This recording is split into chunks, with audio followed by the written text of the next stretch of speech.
Pas një seri takimesh, kryeministri Albin Kurti dhe kryetari i LDK-s Lumir Abdigjiku konfirmuan përmbylljen e çfarëdo bisedimesh të mëtejme një javë para se të përfundojë afati kur vendi duhet ta ketë kreun e ri të shtetit. Kurti i quajti të pasuksesshme negociatat, siç tha, me të gjitha ofertat e shtruara në tavolinë për lidhjen demokratike.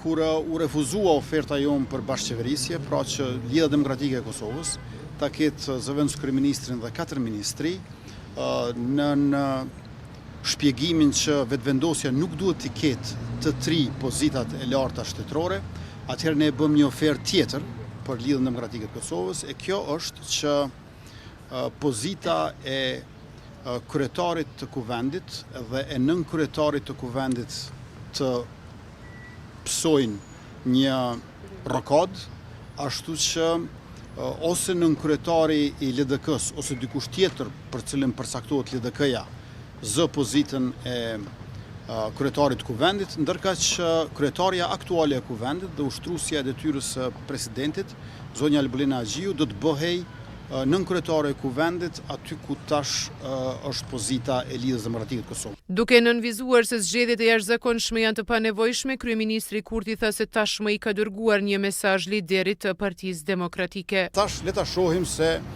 çka është e mundur që të ecim përpara, por me këtë rast dua të theksoj që propozimi ynë, oferta jone, cila u refuzua për bashkëqeverisje me Lidhjen Demokratike të Kosovës, ka qenë ekskluzive për Lidhjen Demokratike. Pas takimit, Abdigjiku deklaroi se nuk kanë kërkuar asnjë pozitë, derisa sipas tij Kurti ka insistuar që pozita e presidentit i mbetej partisë së tij.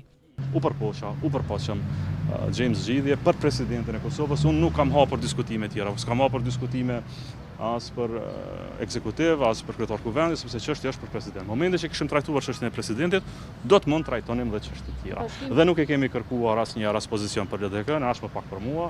Domethënë kemi pasur qëndrime parimore. Më pas, po të ishim pajtuar për propozime parimore, atëherë do të kishim hapur fazën e diskutimeve tjera. Ai u pyet edhe për kthimin e Osmanit në Lidhjen Demokratike.